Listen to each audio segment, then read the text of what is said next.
Снимamo Kanda подкаст, трет пат во Kanda подкаст мојот драг пријател доктор Велимир Абрамовиќ. Здраво живо, професор. Zdravo živo, dobri prijatelju, iz najlepšeg dela Balkanskog poluostrva, a to je Makedonija, gde ima najstarije jezero Ohrid. Hvala ви, 4 милиона година старо езеро. Tako je. Kriptodepresija, dno je ispod nivoa mora, daleko ispod nivoa mora.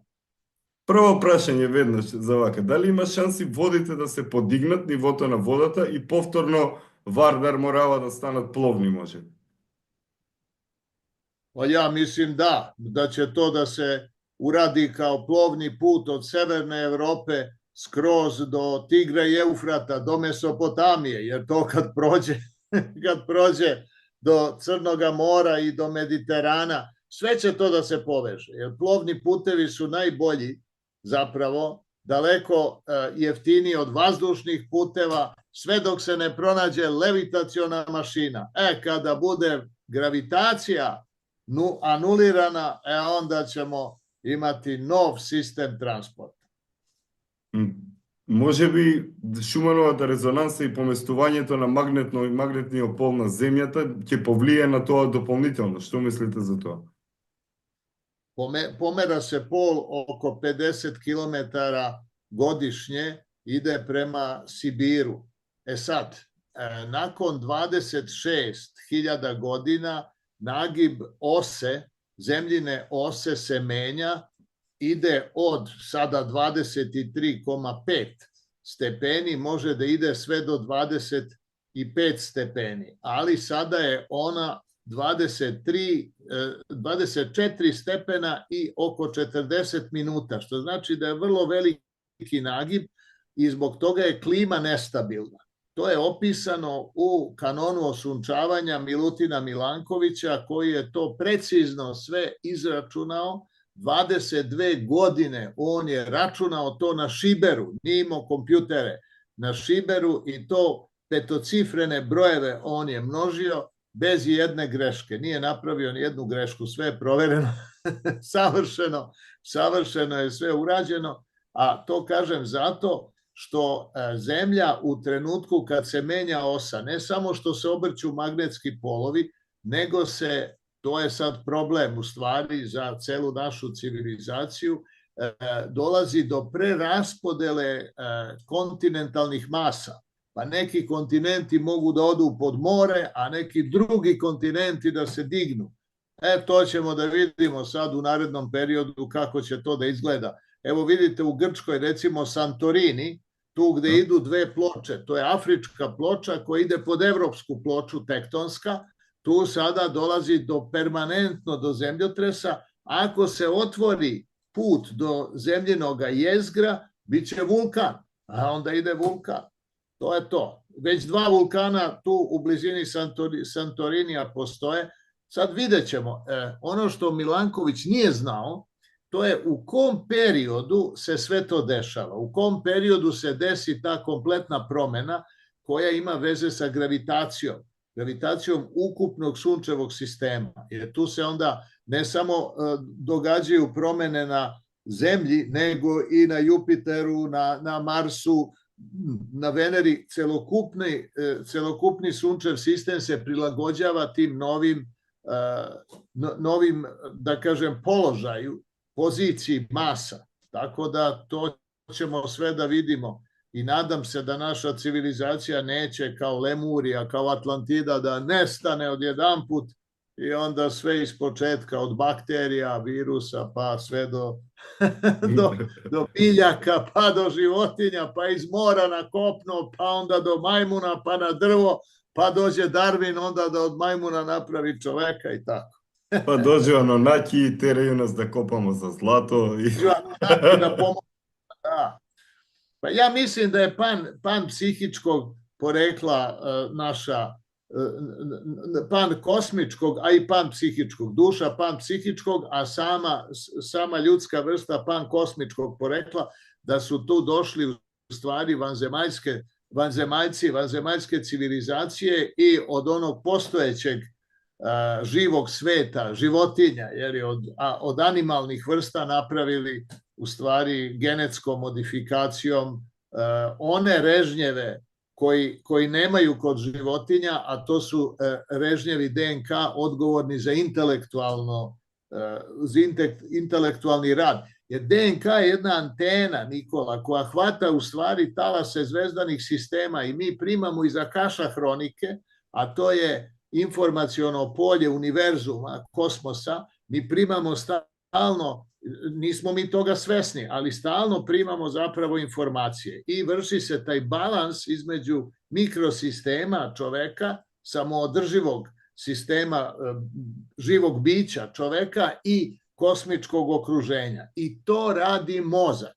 Mozak, mi znamo da svega oko 5% negde aktivnosti ima veze sa onim što je održavanje samog našeg organizma. Znači ovih sistema kao što je, ne znam, simpatikus, parasimpatikus, vegetativni nervni sistem koji onda posle reguliše i metabolizam i srčani rad i disanje i krvotok i tako dalje. Sve to u redu.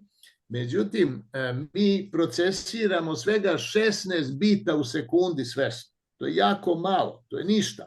Da bi mogli da mi sami svesno upravljamo svojim organizmom.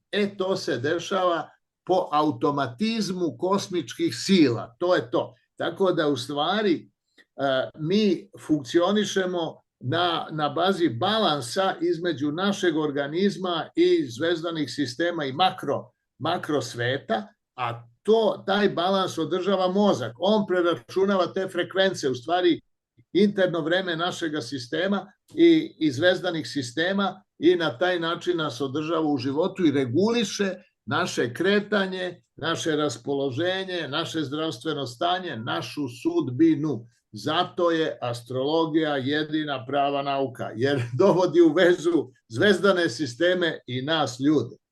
I to je u stvari ono što treba naučno da se shvati i da se fundira. Mi znamo da astrologija tokom 1000 godina pokazuje jako visok stepen korelacije sa istinom, sa onim kako ljudi zaista žive. Kad se neko rodi, onda se napravi natalna karta, natalni horoskop. I sad onda ti gledaš u toku njegovog života kako se on ponaša prema tom proročanstvu, natalne karte. Ispada da se praktično natalne karte, ako radi astrolog koji to dobro zna, znači koji ume da tumači te aspekte. Jer ovaj jedan deo astronomske astrologije, on je potpuno jasan. Tu nema šta, to je tako kako jeste i to se pokaže u konstelacije zvezda, čovek, aspekti, stepeni, uglovi i tako dalje. Međutim, kako se to tumači? Nije, pošto je kompleksan odnos, ima jako mnogo faktora, onda mora čovek da se izdigne iznad tih pojedinačnih podataka koje dobije u astralnoj karti i da to shvati na jedan, da kažem, apstraktan filozofski način koji opšte pravilo primenjuje na pojedinačni slučaj. I tada je proročanstvo savršeno. Onda proročanstvo može da funkcioniše dobro, samo ako ja shvatim kad gledam noćno nebo u kakvo je to vezi sa mnom koji ga gleda. To će biti u stvari jedan od zadataka buduće nauke, teslijanske nauke pre svega, da naučno zasnuje astrologiju. Jer astrologija je veza u stvari kosmosa i nas, pa to je nama najvažnije. A ogroman je uticaj. Uticaj je praktično apsolutan. Dakle, ništa se ne dešava u meni, a da to nije predviđeno konstelacijom na nebu, jer smo mi povezani. Ja kao sadašnjost i niska rezolucija nebeskih sistema, znači svuda vidimo mi tako neke male energetske tačkice, a kad bismo povećali rezoluciju, te bi se energetske tačkice odjednom skupile u neku sliku, pa videli bi ovo što vidimo u klasičnoj slici, ovako, na ovom srednjem nivou, jer čovek je tačno između mikrosveta i makrosveta. Makrosvet to su zvezde, a mikrosvet to su atomi od kojih se ja sastojim. Znači ja sam između, negde u stvari u zlatnom preseku makrokosmosa i mikrokosmosa. Jer zašto u zlatnom preseku? Pa mi smo apsolutno regulisani zlatnim presekom, jednom matematikom koja određuje i odnos recimo zglobova, kostiju i na primjer tačno se pupak naš nalazi na zlatnom preseku u odnosu na teme i prema tome suština je u činjenici da beskonačni kontinuum možemo na unutra, pošto je beskonačan, ne može da ga delimo na spolja, nego ga delimo na unutra. Ako ga delimo na unutra, onda može samo po kontinualnoj proporciji zlatnog preseka da se deli, nikako drugčije. Svaka druga proporcija bi u toj podeli, u diferenciranju, bi u stvari ostavljala rupe u beskonačnosti, što nije logično i što je besmisleno. Tako da mora u stvari isključivo sve da bude po zlatnom preseku i to je jedinstveni način na koji se beskonačnost deli u sebi na delove, a mi smo ti delovi između ostalih. Ima mnogo delova, ali da kažem, nama najznačajniji delovi su ljudi, da ne kažem onaj jedan deo, a to si ti sam i ja sam sebi najznačajniji deo kosmosa. Професоре, старите овде викаат дека на звездите не треба да покажуваш со прстот и можеш да си ја погодиш својата звезда и да си направиш белја. И сега, у однос на звездите и астрономија и астрологија, како што кажавте, позади мене има една слика од геоглифо. Која беше случајноста со Домагој да го пронајдеме точна огледална слика на роден ден на Александар на Македонски на еден рит у Средовче поле, за кој што да немаше ништо, до сега ќе го откопа и ќе покаже, еве нема ништо. Pa da, ali treba da se to uradi. Znaš kako, bio sam ja tada zajedno sa Domagojem i inženjerom Marjanovićem i bili su tu i kolege iz Zagreba, jedan je preminuo, profesor, i mi smo tu gledali u stvari pre svega triangulacijom na koji način može da se tačno locira dubina sa koje je određeni objekat izračivao, odnosno emitovao energiju. I pokazalo se da to mesto nije slučajno izabrano, jer da tu postoji vrlo jak emiter elektromagnetske energije u takozvanom plavom spektru, to je ultravioletni deo spektra, što znači da je neko ko je odabirao u stvari mesto za grobnicu, on je zapravo to odabrao tako da ga postavi na energetski centar. Sad, postoje 3 vrste veštačke inteligencije koju nama ovde ostavljaju vanzemaljci da radi. Znači, ne da sad vanzemaljci su sami na zemlji, nego oni ostave u stvari svoje kopije veštačke inteligencije koja funkcioniše. I postoje oni koji su dobri, oni koji su loši, oni koji su neutralni. Dakle, tu na tom mestu se nalaze dobri vanzemaljci, su ostavili određene emitere energije koja treba da čuva to tlo. Zašto da čuva tlo? Pa zbog harmonizacije sa istim takvim tačkama na planeti Zemlji. Na Zemlji postoji grid ili mreža zapravo tih takvih centara koja ako se naruši, onda se narušava i biosfera i noosfera, znači sfera uma, kolektivnog uma planete Zemlje, jer mozak planete je ionosfera. To je u stvari mozak elektromagnetske, da kažem, elektromagnetska polja koja su u ionosferi i tip ionskih struja. Identičan je potpuno kao što su polja našeg nervnog sistema i struja koji idu kroz naše nerve. Na način na koji mi spoznajemo spoljnu stvarnost, jer mozak je u mraku, mozak je zatvoren u lobanju i u stvari samo preko električnih impulsa mi imamo predstavu o spoljnom svetu. Mi inače sada tražimo, kad me to pitate, Nikola, mi sada tražimo mesto gde bismo postavili na Balkanu Teslin institut. Nema tu, nas ne interesuju ni državne granice, ništa nas to ne zanima, interesuje nas samo energetska forma koja bi mogla da očuva i da zaštiti jedan intelektualni napor da se čovek harmonizira sa univerzumom preko teslijanske tehnologije rezonance i takođe preko razumevanja vremena, preko novog shvatanja te stalne sadašnjosti, konstantnog sada, konstantnog vremena i takođe takođe da se harmonizira sa kosmičkim zakonima koje bi na tom određenom terenu, a to je astrološki, mogli da zaštite naš institut, Tesla laboratoriju za etarsku fiziku i takođe i jednu školu gde bi ljudi dolazili da se iniciraju u novu nauku, u stvari u nauku teslijanske, ja kažem teslijanske jer je Tesla to sve zasnovao na vibraciji, na rezonanci, dakle na onome što je osnova večitog kretanja univerzuma. To je neko mesto, ja mislim da ćemo vrlo brzo doći u Makedoniju da ispitamo, da vidimo gde bismo to locirali. Postoji jedan predlog je Ohrid, drugi predlog, sad vidjet ćemo, ja ne mogu ovako da kažem unapred, ali pošto je potpuno, da kažem, da ponovim, nas to ne zanima da li je to ova država, ona država, ali geomagnetska zona Balkana, celoga Balkana, dakle skroz tu negde od srednje Evrope pa sve ovamo do Grčke, do Mediterana, to je zona u kojoj se razvio kolektivni naše zapadne civilizacije.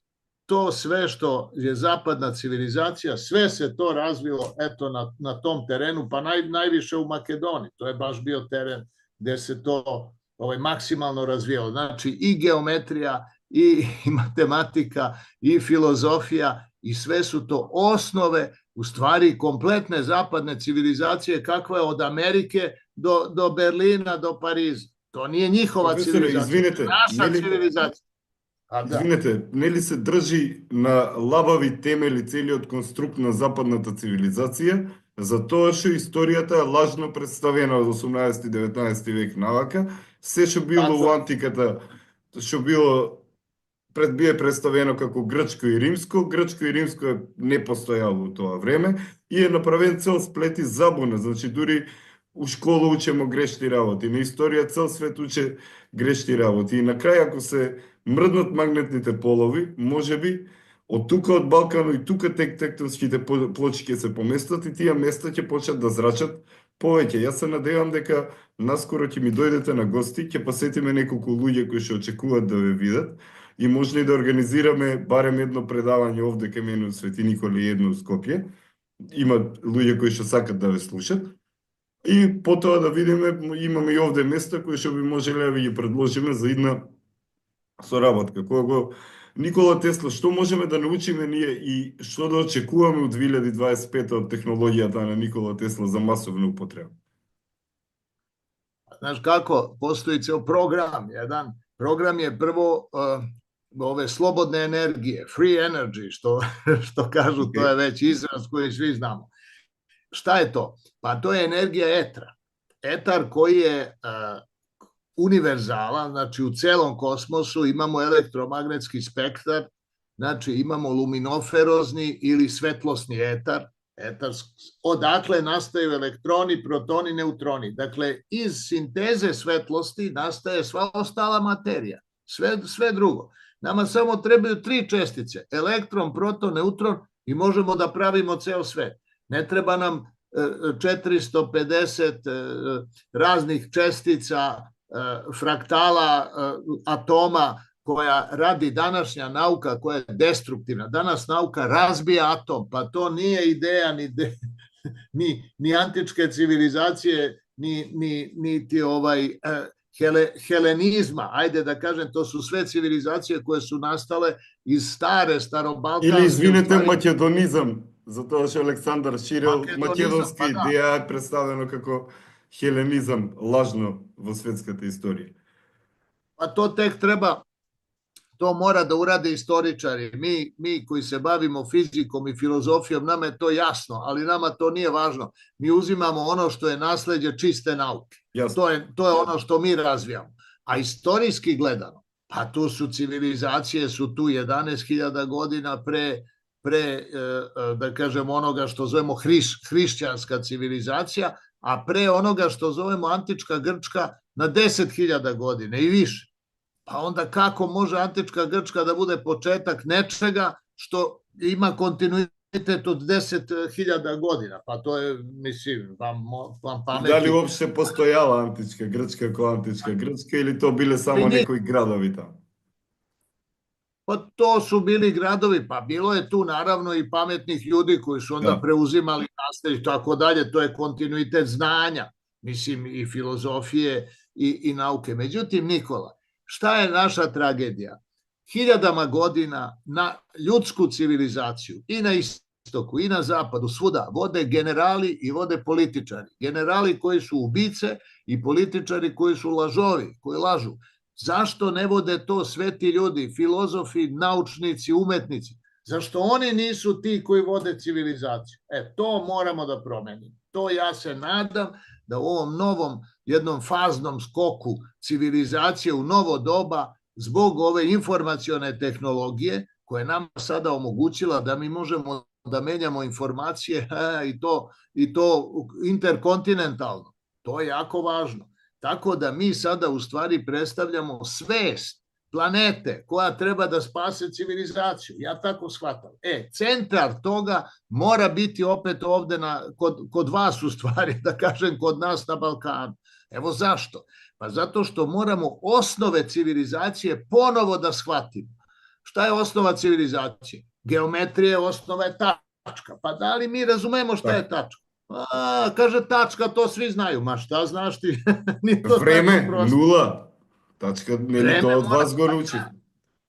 Atom, pazi, atom znači, to ajde grčka reč, atomos, nedeljiv.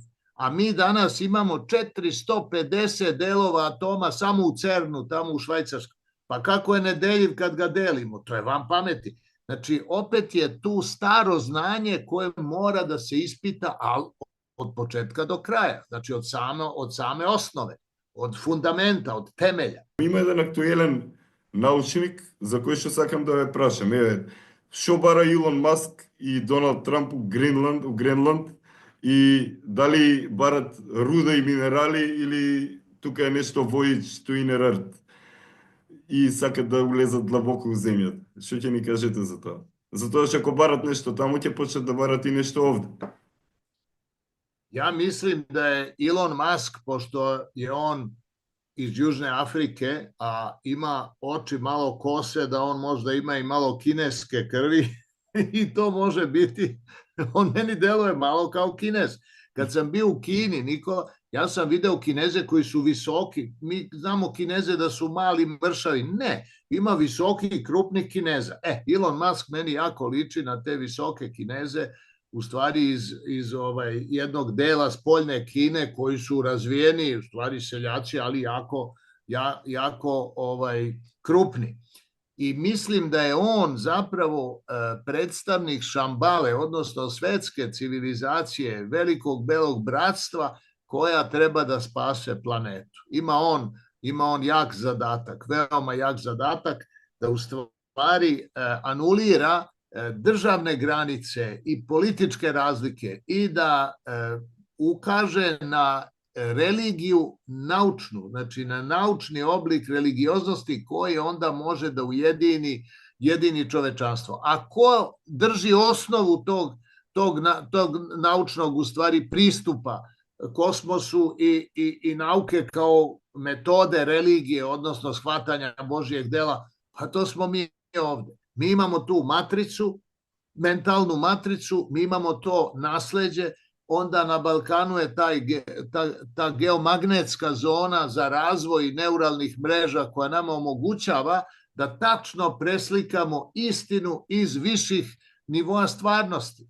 To je to što mi imamo, oni nemaju. Zato recimo kada čitaju Teslu, oni ne mogu to dobro da shvate, znaju svaku englesku reč, ali taj način na koji on te reči kombinuje, to nije način engleskog jezika, to nije ta mentalna matrica, da kaže racionalna, nego je to u stvari jedan sanskrtski, to je jedan red reči, znači jedna sintaksa koju oni ne mogu dobro da razumeju i koja na nas ima drugačije dejstvo nego na njih. Kad čitamo isti tekst, mi sasvim drugačije značenje vidimo mi, a sasvim drugačije značenje vide Englezi, odnosno ljudi drugih jezika, Francuzi, Nemci. Ja sam napravio tu semantičku analizu Tesinih tekstova i razgovarao sa strancima i vidim da oni u stvari ne razumeju šta je on rekao, iako to deluje jasno. Svaku reč ti znaš, ali kao poezija. Znaš, poezija, recimo, ti znaš svaku reč, ali poezija ima ono delovanje, ono dejstvo koje u stvari nema veze sa objašnjenjem. Ti ne možeš da objasniš poeziju, kao šta je pesnik hteo da kaže. Niko ne zna šta je pesnik hteo da kaže, to na tebe samo deluje. Vrlo slično osobinu imaju Teslini tehnički spisi. Znači, reč je o elektrotehnici, ali bez obzira na to, on ima jednu viziju i etra i univerzuma i rezonance, znači načina na koji se vremenski spajaju događaji u interakciju u fizičkom svetu, u fizičkoj realnosti i prema tome ovde je zapravo ključ za celokupnu svetsku civilizaciju. Pošto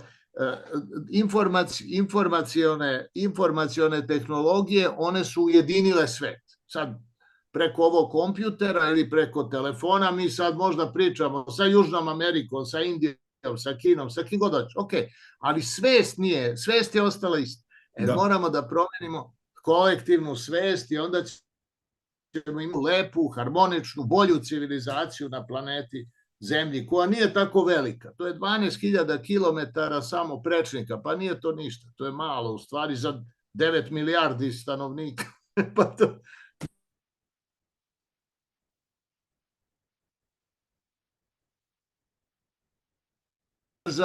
u kosmičko okruženje, to je bitno, da mi ne možemo da se mi svađamo sa kosmosom, da pokušavamo da pobedimo prirodu, pa to je jako glupo, jer je to nemoguće, ne možemo, mi smo mali s ograničenim resursima, a ovo je beskonačni kosmos, znači taj rat gubimo sigurno, to je jako glupo, mi moramo da razumemo zakone, znači da dižemo svest, a ne da se borimo sa zakonima prirode, taman posle.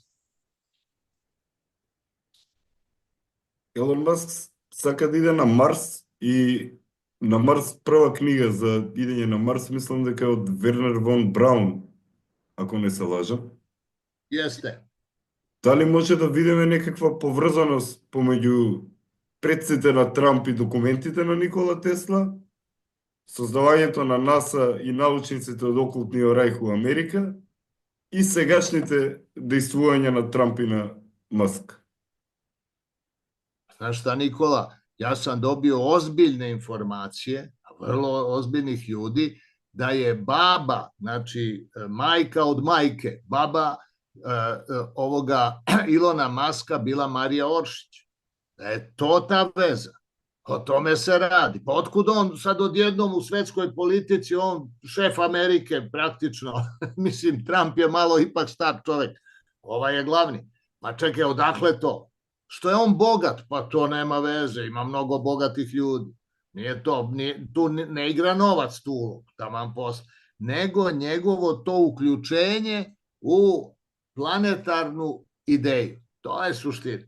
Tako da je on u stvari direktno ide iz onoga što smo zvali bela tula.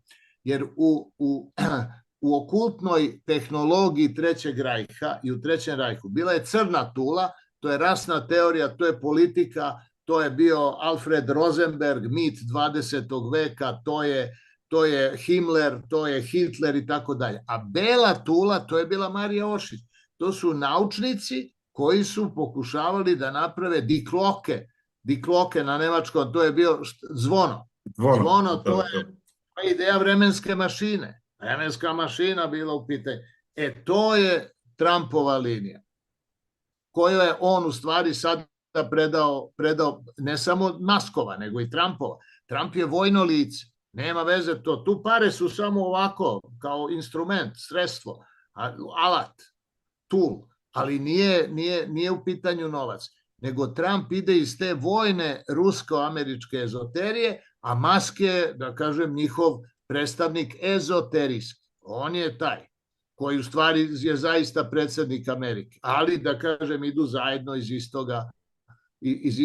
iz istog izvora, a taj izvor to je Marija Oršić, odnosno ta jedna u stvari veza i sa vanzemaljcima sa Aldebarana, nije to tako prosto.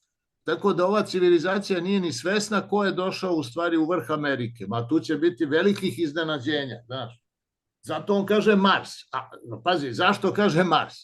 Pa njemu piše Tesla, je lako, njegova glavna firma je Tesla i tako dalje. A finansirali ga Edisonove kompanije, velike sada energetske kompanije u Americi su u stvari naslednici Edisona, a naslednici Westinghouse-a to je General Electric, jeli, tako dalje. Međutim, to sa sve nema veze. On je zapravo ezoterijska figura na mestu u štabu, odnosno direktno u jezgru najveće svetske sile, trenutno to je Amerika, i on će da napravi neverovatne stvari, to ćemo tek da vidimo. A Mars, Tesla kaže, nekada je bila velika civilizacija na Marsu, ali zbog gašenja magnetskog polja. Odjednom je magnetsko polje na Marsu bilo nula iz razloga što je ušla neka kometa i odatle su Saturnovi prstenovi. Ušla je kometa u sunčev sistem, raspala se i tako dalje, i tu je nastala velika turbulencija i ugasilo se magnetsko polje Marsa. I ta civilizacija je prešla sada u unutrašnjost Venere i tamo i dalje postoji. Tako da on kaže Mars, oni moraju u stvari da utvrde da je na Marsu postojao ne samo život, nego visoko razvijena civilizacija, razvijenija od naše u sadašnje vreme. Prema tome, to nije naivno uopšte što nije on poludeo pa kaže idemo na Mars. Ma ne, to je ozbiljna ezoterijska, pa da. A von Braun je to znao, zato je to zapisao u dnevniku, von Braun, pa da. Многу од луѓето се плашат од вештачка интелигенција, од роботи и од сето тоа. И сега, дали да очекуваме во ова и во следната година, дека вештачката интелигенција и роботите ќе му помогнат на човештвото или ќе го поробат човештвото? Pa znaš kako, veštačka inteligencija još uvek ima algoritme koji su pod kontrolom. I trenutak kada robot može da ima sopstveni algoritam koji produkuje druge, onda on može da izađe iz kontrole, ali u stvari onaj algoritam koji je prvobitno ugrađen, ukoliko ima određene bezbednosne blokade, to je sve u redu. Ja ne vidim da je to velika opasnost. Nije opasnost čoveka. Jer dobar čovek pravi dobrog robota, loš čovek pravi lošeg robota. Sad, to je istina. To je istina da smo mi, recimo, primjer, naučnici su pocepali atomsko jezgro i tako dalje. Pa nije morala da se pravi atomska bomba. To je moglo da ostane nauka, da proučavamo materiju, da pokušavamo da shvatimo šta je fizički svet, a ne da pravimo bombu i da bacamo to, ne znam, na Japan. Znači, ista stvar je s veštačkom inteligencijom. Nama robot može da pomogne strahovito mnogo, ali ako napravimo super vojnika, razumeš, super robota koji će da ubija, ali neće sam robot da napravi robota koji će da ubija, to će da uradi čovek. To je problem.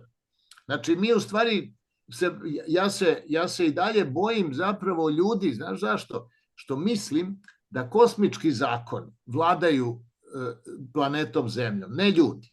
Ne mogu ljudi da vladaju, nego kosmički zakoni vladaju ljudima. Sad, kosmički zakon, svaki kosmički zakon pokriva sve posledice, Nikola, i dobre i loše.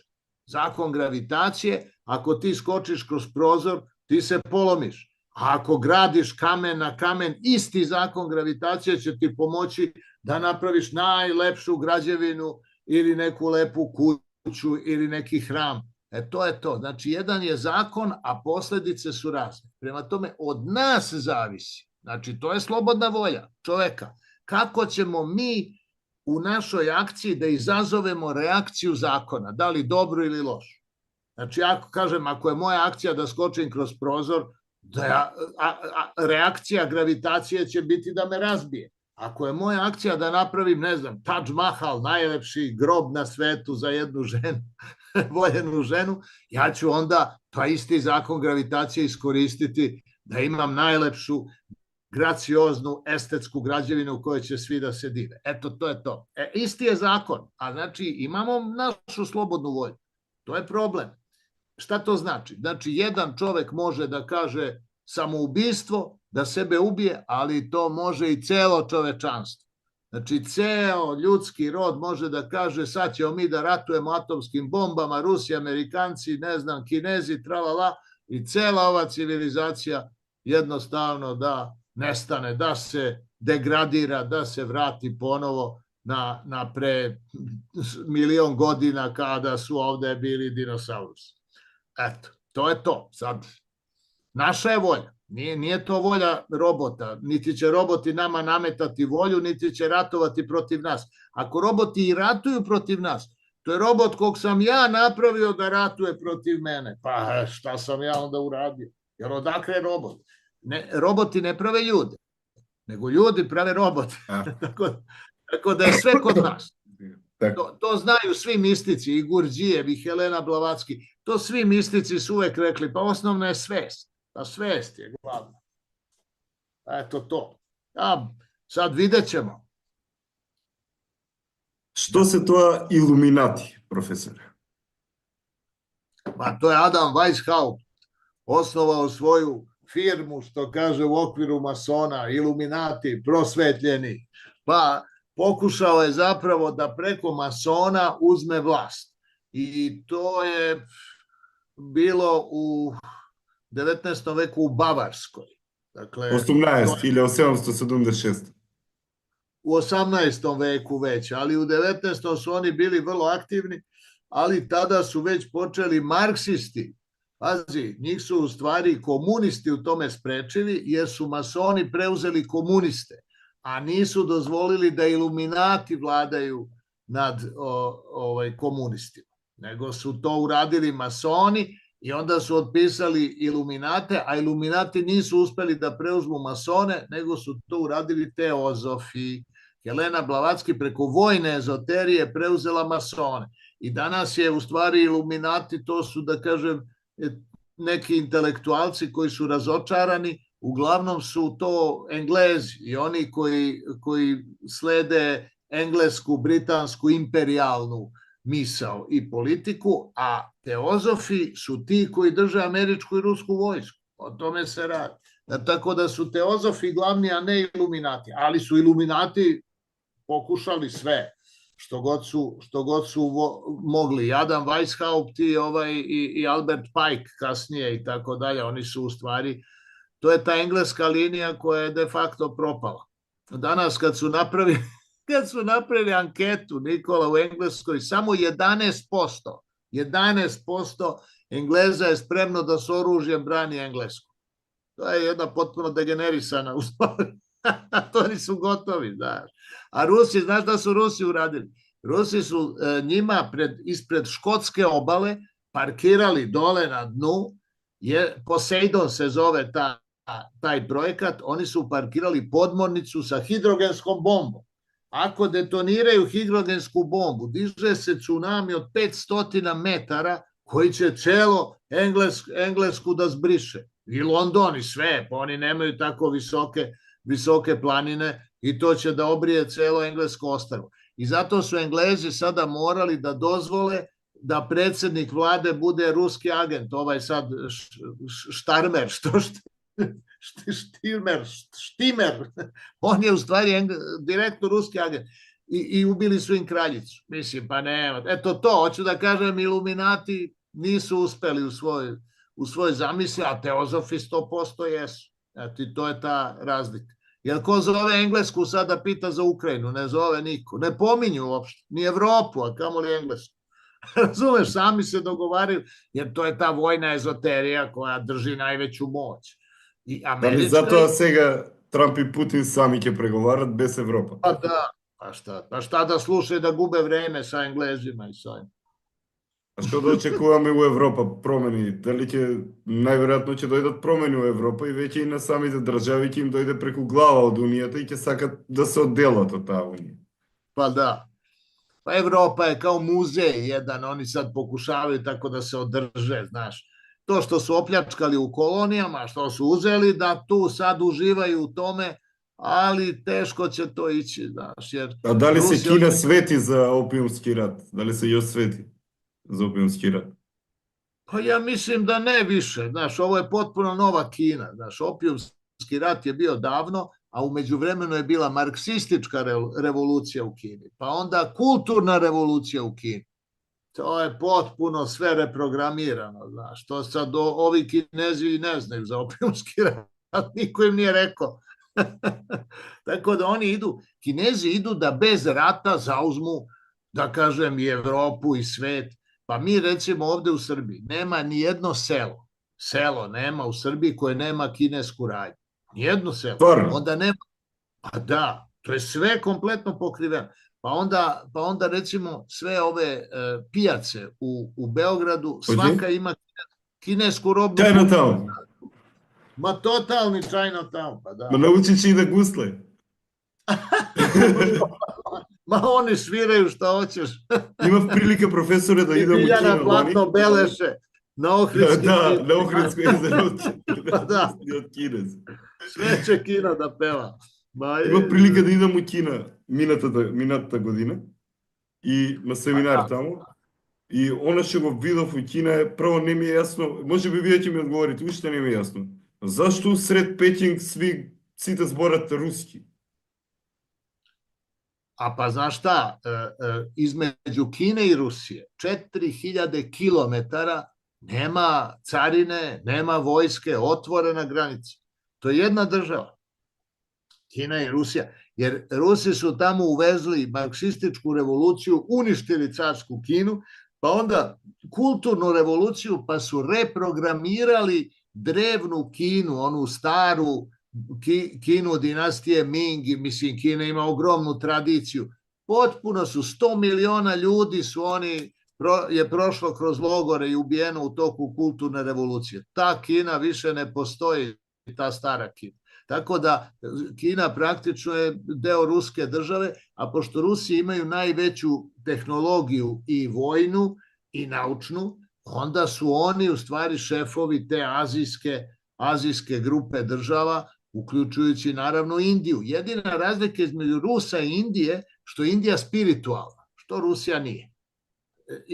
Rusi su ezoterici, dobri ezoterici, ali nisu masovno spiritualni, a u Indiji su masovno ljudi spiritualni. 1,4 milijarda ljudi, da kažem, je vernika. To je fantastično nešto. Tako da Rusi ne mogu s Indijom da izađu na kraj. Kina je njihova 100%, a Indija ne. Indija će da ima drugu agendu. Pošto Indija je u stvari uspela i Engleza da se oslobodi. Pazi, ova Gandhi linija, to je Mahatma Gandhi, Indira Gandhi, Rajiv Gandhi, oni su svi pobijeni. Cela ta, da kažem, engleska linija u Indiji. A sada je došla hinduistička linija Narendra Modi, koji je Vivekanandin sledbenik, Swami Vivekanande i Ramakrišnine misije.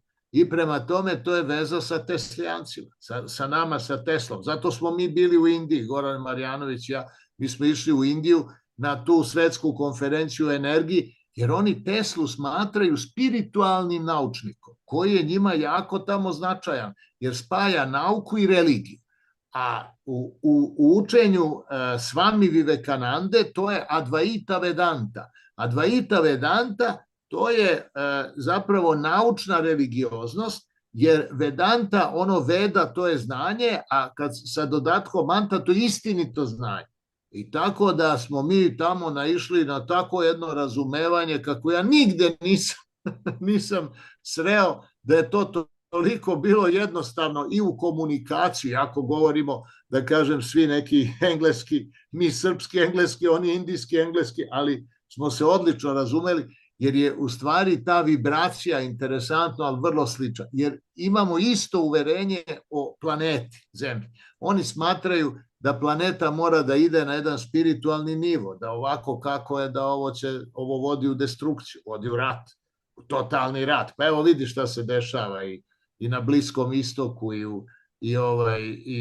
i Ukrajini i tako dalje, a sprema se i rat na Tajvanu, tamo isto Kinezi hoće da uzmu Tajvan, pa onda Severna Koreja hoće da uzme Južnu Koreju, da ujedinite, bit će ratova tu još, ali da kažem iznad toga je Advaita Vedanta, to znači ne dualnost, non-duality. Znači nema razlike u stvari među delovima, u osnovi je sve kontinuum, odnosno beskonačnost jedna koja je nedelatna, koja je apsolutno mirna, jer je beskonačna, a nešto što je beskonačno ne može da se kreće. Tako da je to u osnovi sveta i to je tamo kao dobar dan, oni znaju to. A mi ovde na zapadu samo pravimo oružje, hoćemo moć, hoćemo materijalno bogatstvo, hoćemo da nas sluša oni drugi ljudi, da nas slušaju šta mi govorimo, da ispunjavaju našu volju. Pa to je jedna nekultura velika, zbog čega u stvari bela rasa ide na dole. Cela bela rasa. Jer mi, znaš koliko je nas na planeti? Samo 6%. 6% bele rase. A to nije... A mi vladamo planetom. Pa neće to baš tako moći. Tako da dolazi sada do preraspodele u stvari moći, ali pre svega na planovima više egzistencije.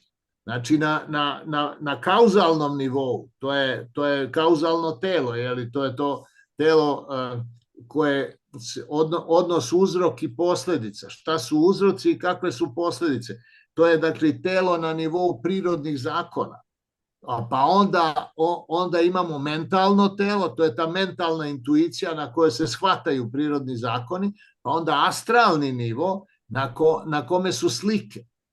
Astralni nivo, to su u stvari vozilo na astralnog plana je emocija. I tu se stvaraju slike, a onda odatle ide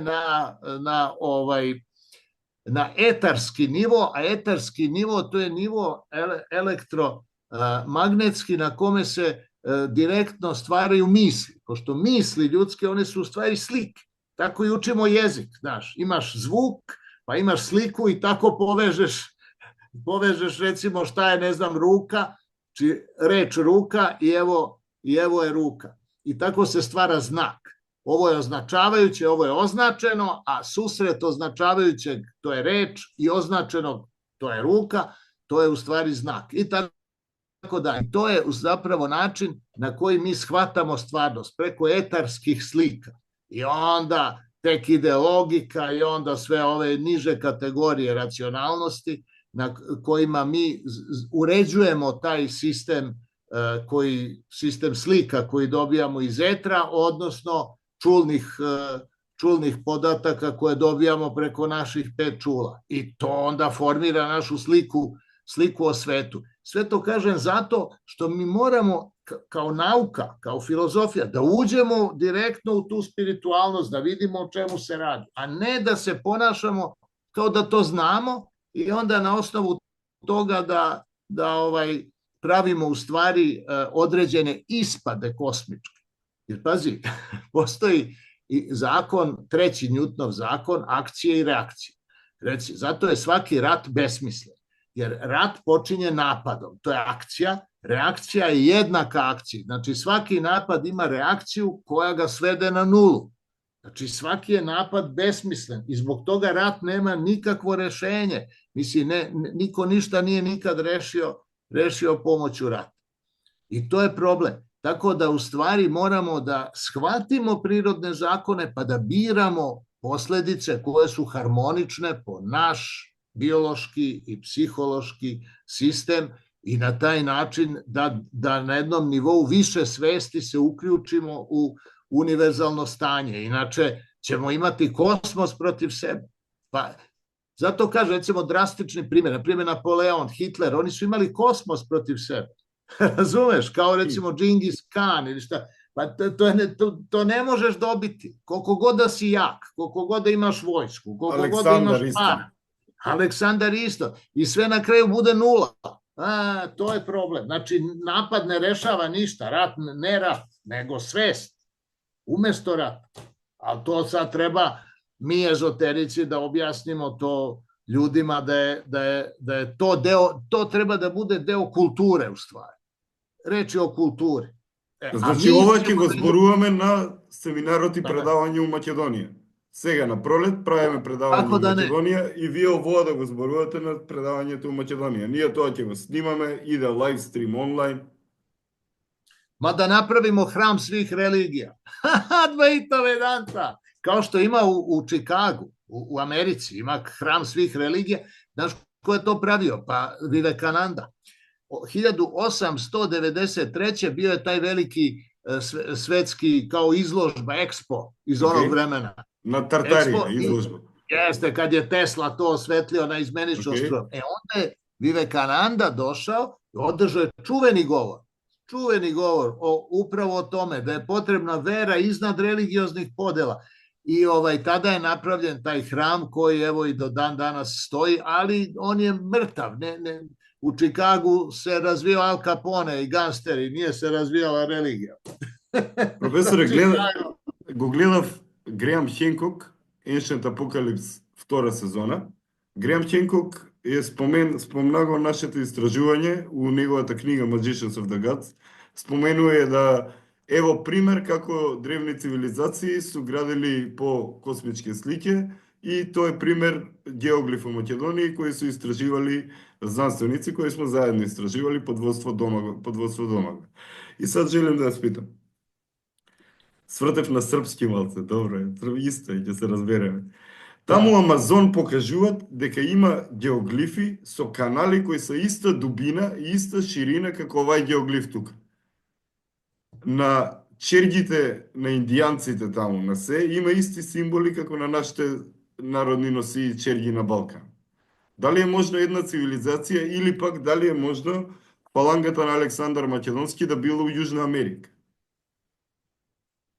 A moguće, znaš šta, ja nisam arheolog, ali tek u stvari vrlo skoro su počeli i ovi zvanični arheolozi da ispituju stare civilizacije i te puteve koji nisu postojali na univerzitetu kao istina, nego se tamo učila to jest jedna škola je preovlađivala sa svojim istinama o tome kad je počela civilizacija, šta se dešavalo, a u stvari se pokazuje da to ne odgovara artefaktima, jer su arheolozi našli stvari, ne znam, kosture od 5,5 metara koje ne mogu da smeste u svoju istorijsku glavu.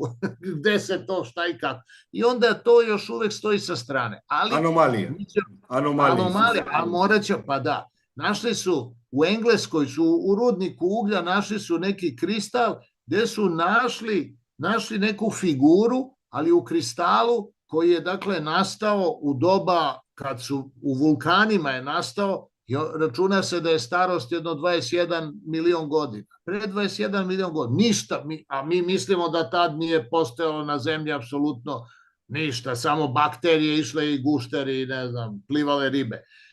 Nema ljudi, nema ništa. Međutim, moramo da menjamo potpuno tu sliku, jer to nigde ne može, ne uklapa se u našu istoriju, ali konzervativizam univerzitetskih krugova sprečava i fiziku etra, sprečava i pravu istorijsku istinu o ljudskoj rasi i na kraju krajeva sprečava nas u komunikaciji sa vanzemaljskim civilizacijama.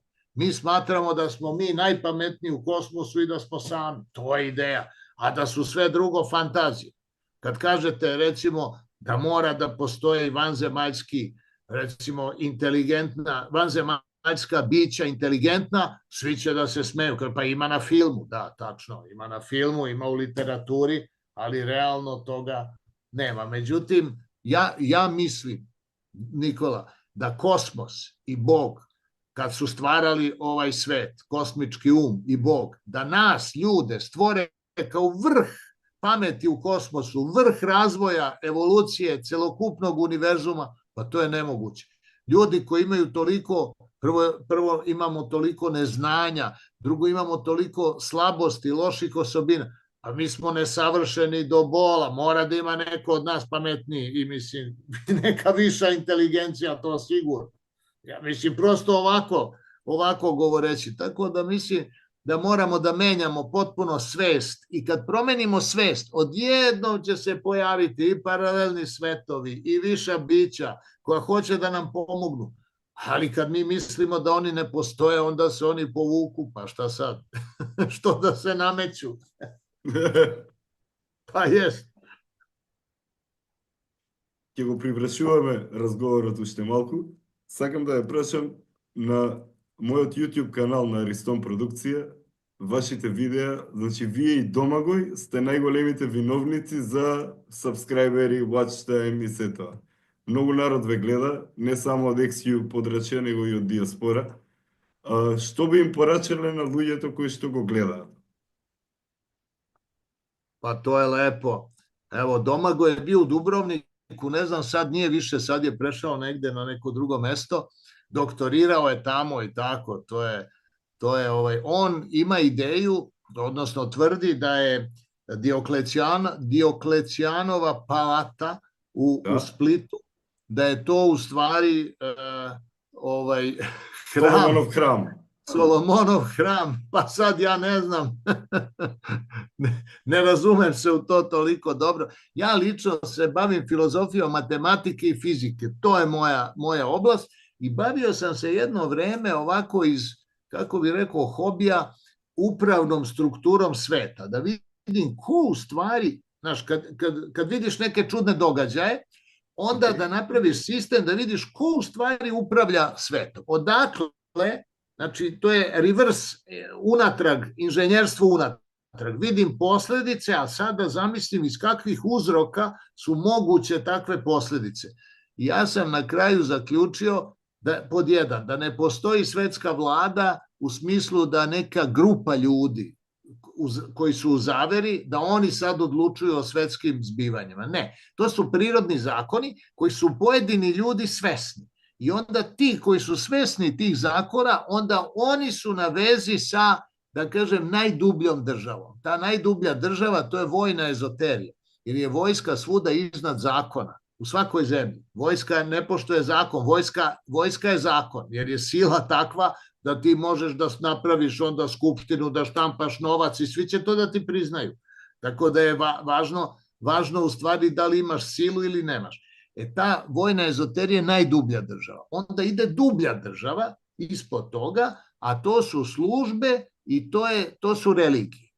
Službe specijalne i religije. A oni već moraju da poštuju prirodne zakone i ono što dobiju iz vojne ezoterije. A vojna ezoterija je u vezi s planerima van sistema, koji su slobodni ljudi, filozofi, naučnici, umetnici, koji primaju kosmičke zakone i ne žele oni ništa s tim da urade u smislu moći, neke vlasti ili neke dominacije, nego samo to transmituju, predaju kao informaciju. Oni koji to hvataju, oni su u stanju da onda drže religijske vođe i ove koji su šefovi tajnih službi, da kažem, da drže pod kontrolom. Onda to je dublja država. Onda ide duboka država, to su milijarderi, to su banke, to su ljudi sa novcem i na kraju ide plitka država, to su političari, vojska i policija. To su ovi koji su, da kažem, na najnižem nivou. Eto, to sam ja otkrio nakon godina da je to struktura u stvari same vlasti. Sad šta mene interesuje kao filozofa, a to i tebe interesuje i sve nas, a to su u stvari dejstvo prirodnih zakona. Jer to je zapravo, to je najveća moć. A to su zakoni koje proučava nauka. Jer religije, one imaju svoju etiku, svoj moral i oni imaju svoja pravila. Ali ta se pravila krše. Recimo Mojsijevi zakoni, pa to smo rekli već, to se krši svaki dan. Kaže ne ubi, pa šta ne ubi, evo ratovi, svaki dan se ubijaju. Ne ukradi, pa evo imamo bankarski sistem koji samo krade. Šta radi banka? Dati manje, uzme više. Pa ako to nije krađa, ne znam šta je. Svaka banka je lopov. Mislim, to prosto, nije to mnogo, da kažem, komplikovano. I tu je ceo što. Tako da u stvari mi moramo da potpuno promenimo svest svoju individualnu, da je onda proširimo do univerzalne svesti i onda sa nivoa univerzalne svesti možemo ozbiljnije da razgovaramo o svojoj sudbini. I ličnoj sudbini, a i sudbini, da kažem, i društva, a i celokupne planete.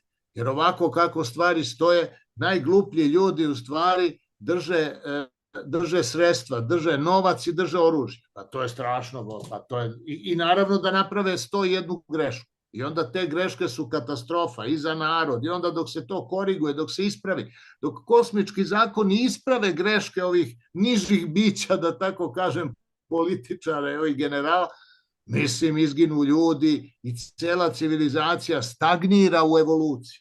Tako da to moramo da napravimo ezoterijsko društvo i to ne ezoterijsko u smislu da se mi nešto krijemo. Ne, sve otvoreno, jer ko razume, razume. Ko ne razume, mi smo za njega ezoterije.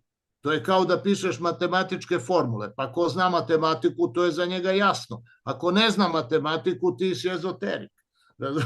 Ne znam šta pričaš.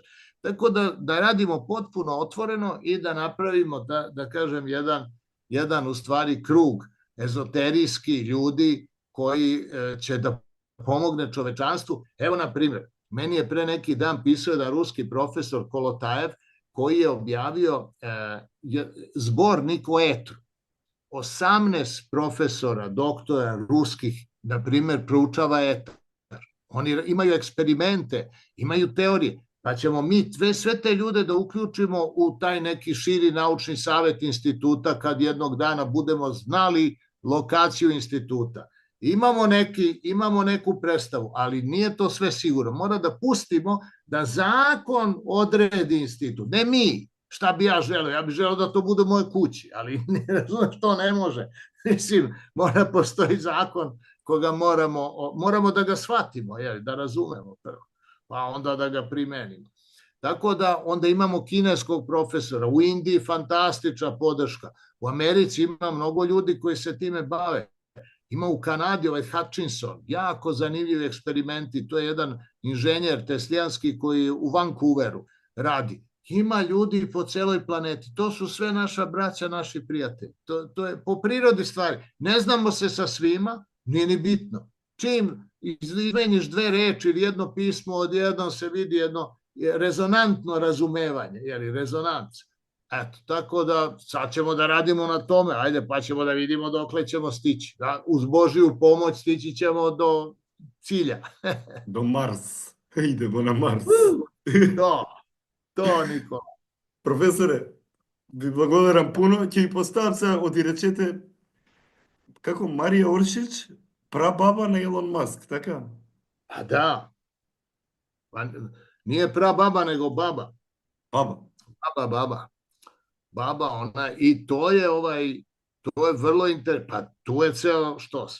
Marija Oršić, ona je bila u stvari kćerka arhitekte hrvatskoga Oršića i majke koja je bila balerina i bečka balerina u Austriji, u Beču.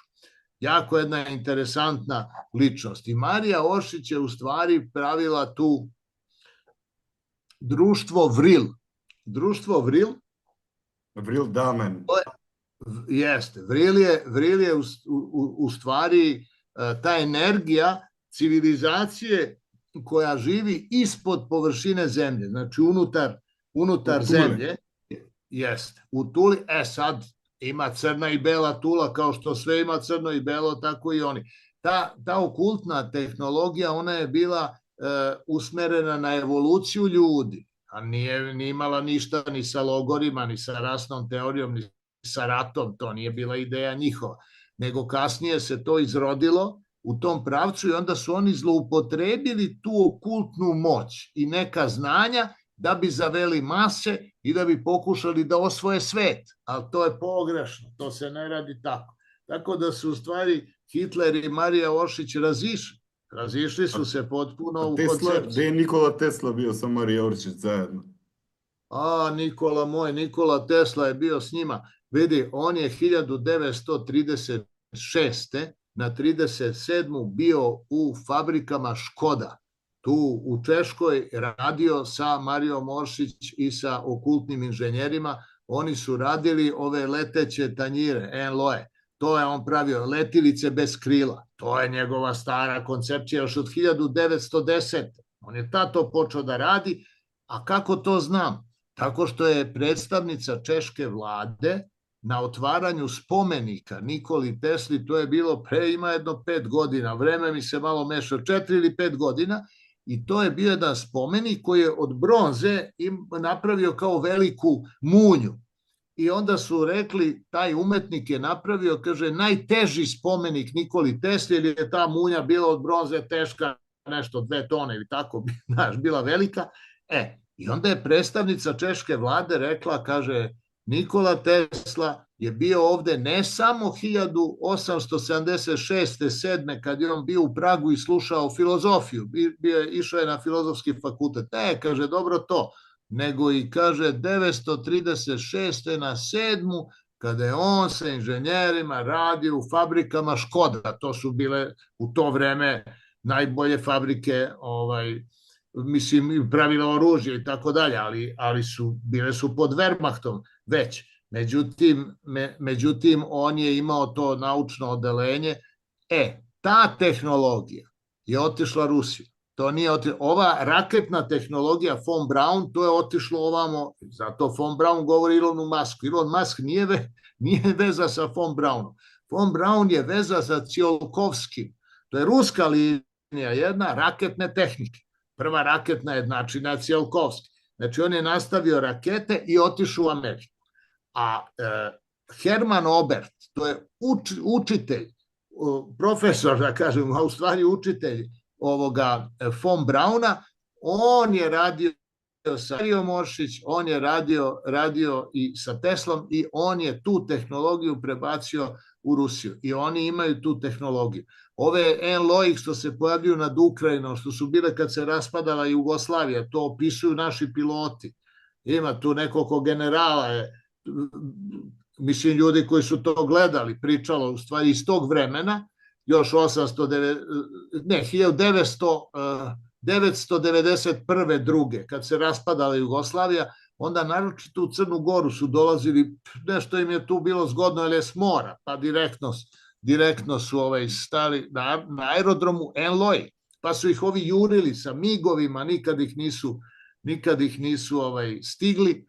I hoću da kažem, to je u stvari ta ruska tehnologija, to nisu vanzemaljci.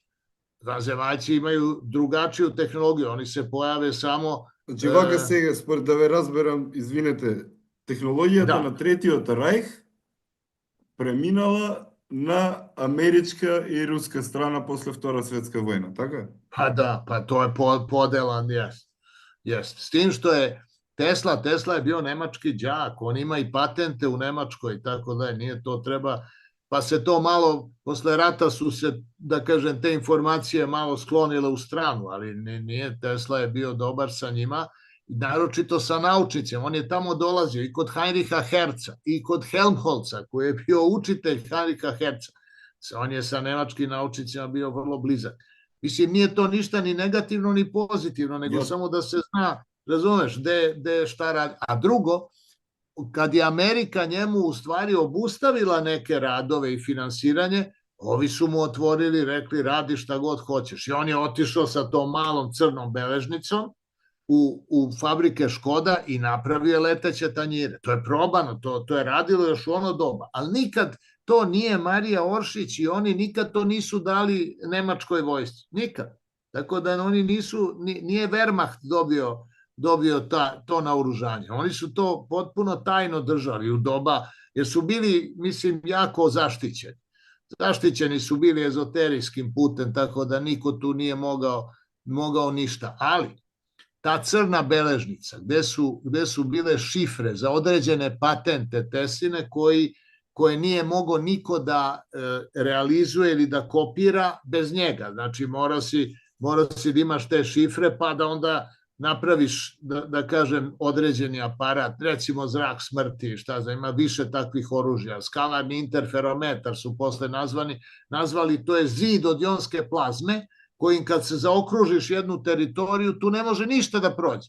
Ako dođe avion, on se rastavi u molekule, razumeš, metak u atome, nema prolaska kroz, to je visokoenergetski zid jonske plazme. Ko je dobio tu crnu beležnicu? John Trump, rođeni stric Donalda Trumpa. O tome se radi.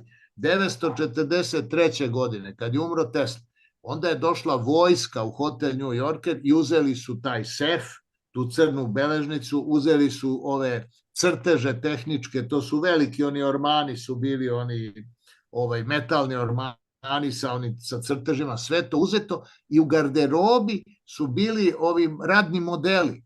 Radni modeli, Tesla eksperimenti su skroz i u sobi, u hotelu i tu je, i sve je to uzela američka vojska, odnosno rođeni stric Donalda Trumpa. Pa to je ta veza. I sa Maskom i sve, i sa Marijom Oršić i Trumpa, ne samo Maska. Mask je direktno, a Trump je isto tu, iz tog kruga. I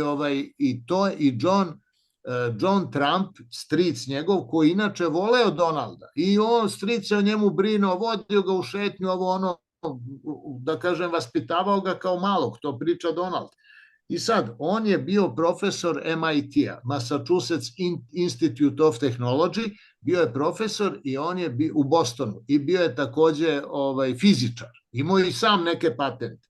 Tako da je to jedna linija koja je tek sad pobedila. Umeđu vremenu je bilo sve i svašta, išla atomska bomba, išao hladni rat, tralala. Sad je ponovo ciklus u stvari za Teslu. To je taj ciklus koji se ponovio istorijski. I zato kažem, a s druge strane, isti takav čovek je u Indiji. U Indiji je isto teslijanac, Narendra Modi. Ja to kažem šire, u širem smislu, u duhovnom smislu naučne religije. Isto to je, znači, sad u Americi, sad se čeka još u Rusiji da pobede vojni ovi teozofi iz vojske i to je gotovo, uzesmo ceo sve. I samo da napravimo mi centar ovde na Balkanu, treba nam 1 hektar zemlje da stavimo tu laboratoriju i da radimo i da imamo link jedan sa svetom, ništa nam drugo ne treba. I to je to. I bit ćemo centar zbog duhovnosti, ne zbog eksperimentalno, direktno, nego zbog principa, zbog teorije, zbog duhovnosti, jer mora onda da ono što je više odredi ono što je niže. Znači, entitet višeg reda, kao u matematici, kao u logici, kao u epistemologiji, ono što je opšti zakon, on određuje ove niže zakone. A mi ovde držimo matricu. Pa mi smo, pa to po prirodi stvari, pa to je naš razgovor, nije to slučaj.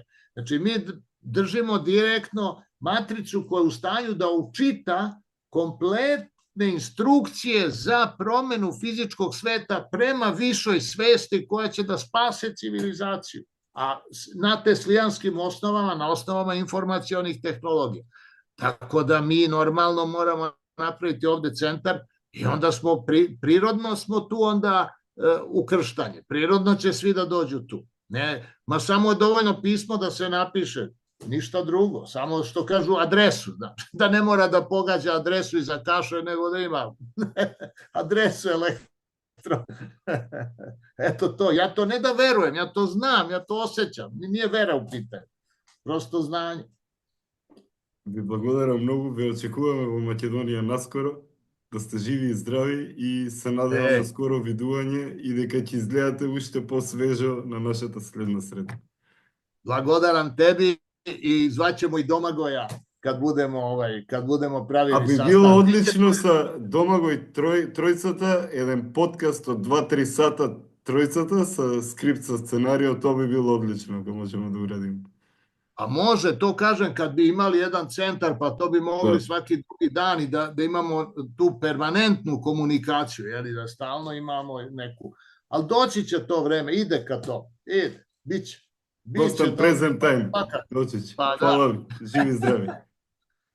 Pozdrav, dragi profesore, ovo biće новата епизода од Канда подкаст, мојот драг пријател, доктор Велимир Абрамовиć. Поздрав до сите гледачи. Živeli, dobri moj prijatelju, i vidimo se uskoro. Благодарам.